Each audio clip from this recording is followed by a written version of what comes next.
এয়া চিংৰি মাছখিনি মই আজি ভাপত দিয়া বনাম। আজি একেবাৰে চিম্পলকৈ বাতিতে মই ভাপত দিম, কোনো ধৰণৰ লিভ বা হাৰ্বছ ইউজ নকৰোঁ। এয়া দি ল'লোঁ পিঁয়াজ, ডাঙৰ চাইজৰ এটাই পিঁয়াজ দিছোঁ, এইটো পিঁয়াজ দি ল'লোঁ। অকণমান লগতে দিম নহৰু খুন্দা, এইটো নহৰু খুন্দা অকণমান দি দিছোঁ।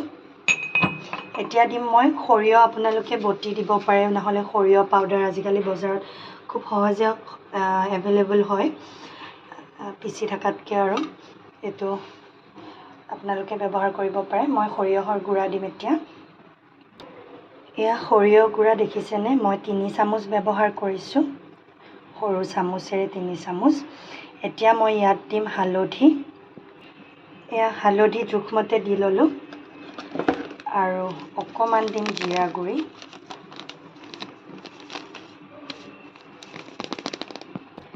গোটেইখিনি মছলা ভালকৈ দিয়া হৈ গ'ল।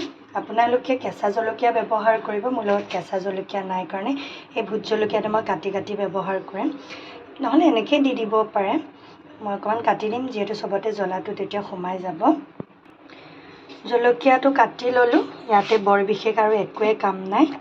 মিঠাতেল দিম মই পূৰা জোখমতে, এয়া তেল অকণমান সৰহকৈ দি দিব। এইটো আচলতে পানী ব্যৱহাৰ কৰা নাই, যিহেতু তেল আৰু সৰিয়হৰ সৈতে সিজিব লাগিব, মানে গ্ৰেভি হ'ব লাগিব।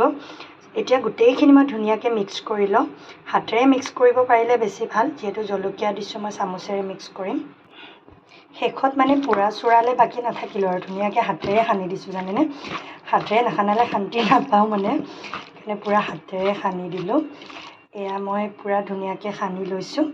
অকণমান এতিয়া ফ্লেভাৰৰ কাৰণে, বৰ বেছিও নিদিব, গোল নেমু দিছোঁ মই অকণমান ফ্লেভাৰৰ কাৰণে।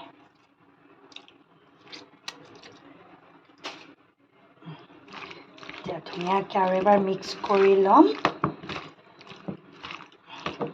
এতিয়া আৰু বৰ বিশেষ একোৱেই কাম নাই, কেৰাহীটো এনেকৈ বহাই লৈছোঁ, পানী দিছোঁ, সেইটো কেৰাহীতে দিছোঁ। ধুনীয়াকৈ ইয়াতে বাতিটো বহাই দিম, মই দেখাইছোঁ প্ৰচেছটো বাৰু। এতিয়া আৰু এই পানীতে এনেকৈ কেৰাহীটোত পানী লৈছোঁ, বাতিটো বহাই দিছোঁ, ধুনীয়াকৈ এনেকৈ ঢাকনি মাৰি দিম, হৈ থাকিব আৰু। একদম চিম্পল নহয়নে? আৰু যিহেতু মই অকলে খাম, এইটো চিংৰি মাছ 5টামান লৈ মই ভৰ্তা এটা বনাম, সেইটো মোৰ চবতকৈ ফেভৰেট ৰেচিপি হয়। এতিয়া দেখিছেনে, তেলতে মাছটো দিছোঁ, বৰ বিশেষ একোৱেই নাই, তেলত মাছটো দি ল'লোঁ, অলপ ফ্ৰাই হৈ লওক। এয়া অকণমান নিমখ হালধি দি কিনে মাছটো অলপ ফ্ৰাই কৰি লওক। পিঁয়াজ দিম এতিয়া। এইটো একেবাৰে চিম্পল আৰু টেষ্টি ভৰ্তা হয়, চিংৰি ভৰ্তা। ধনিয়া থাকিলে ভাল, মোৰ লগত ধনিয়া নাই, ইয়াত নহৰু দিছোঁ। এতিয়া মই ভালকৈ ফ্ৰাই কৰি লওঁ গোটেইখিনি, আৰু এয়া মোৰ ভাজি হৈ গ'ল, দেখিছেনে?